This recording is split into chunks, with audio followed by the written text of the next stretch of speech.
Hello everyone, this is Shilpa Sharma, lecturer, Human Resource Department, Cimage Group of Institutions, Patna. In this video, I am going to talk about centralization and decentralization. I'll mostly focus my conversation on centralization and make a separate video on decentralization in order to make you understand it in a proper and more comprehensive manner.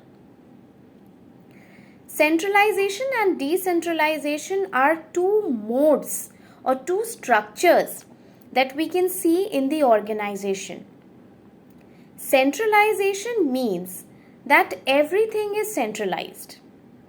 We are talking in context of the planning policies, the decision-making ability, the decision-making authority.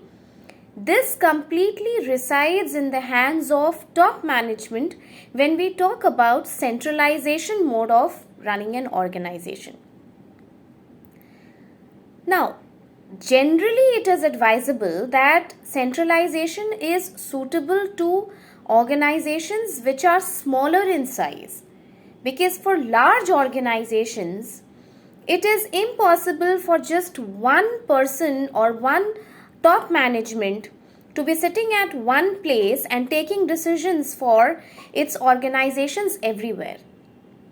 Because you know that today is the era of MNCs. You know that one organization can have multiple branch. Each branch can have different geographical challenge when it comes to its operations. So in that case, decentralization is mostly preferred. This video is going to be focused on centralization. The centralization mode of organization or the centralization structure of organization is where the power of decision making and policy forming, which means planning, resides in the hands of top management.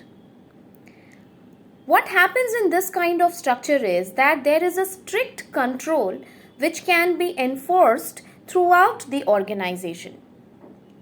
And this control is, this reservation of authority is very systematic. Evidently, you can understand that when top management is all in all, the flow of communication is always going to be vertical in these organizations. But the good thing is that in this kind of structure, the proper coordination of leadership can be exercised. Also, it can give rise to personal leadership. Personal leadership has more growth prospects in this kind of organization. Now, the thing is that it facilitates the integration of efforts in an organization. And also, it is good for the reasons of cost, because we can see that since the decisions are made and the directions are given by only top management, no one else has any say in this. So what happens that the duplication of efforts can be prevented.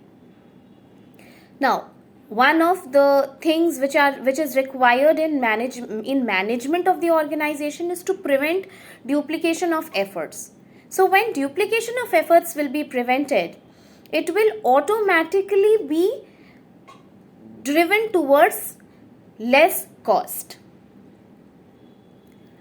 There is also uniformity of action throughout the organization. If we see that since people are receiving direction from top management and they do not have a say, so all that they do, all their activities are uniform in action. If we look at not so bright side of centralization as the mode of running an organization, we see that since people do not have any say in this decision making, so what happens is that sometimes they feel demotivated and discouraged. Also, the motivation level is low. In today's era, where MNCs are operating in different organizations, we see that one organization, which is India Board, is having branches in several cities. The concept of centralization will not work very efficiently. But even if we talk about decentralized organization, which is more of a philosophy, we see that a great part of it is centralized. Not everything can be decentralized. In my next video, I will come up with the concept of decentralization and a comparative study between centralization and decentralization. Thank you.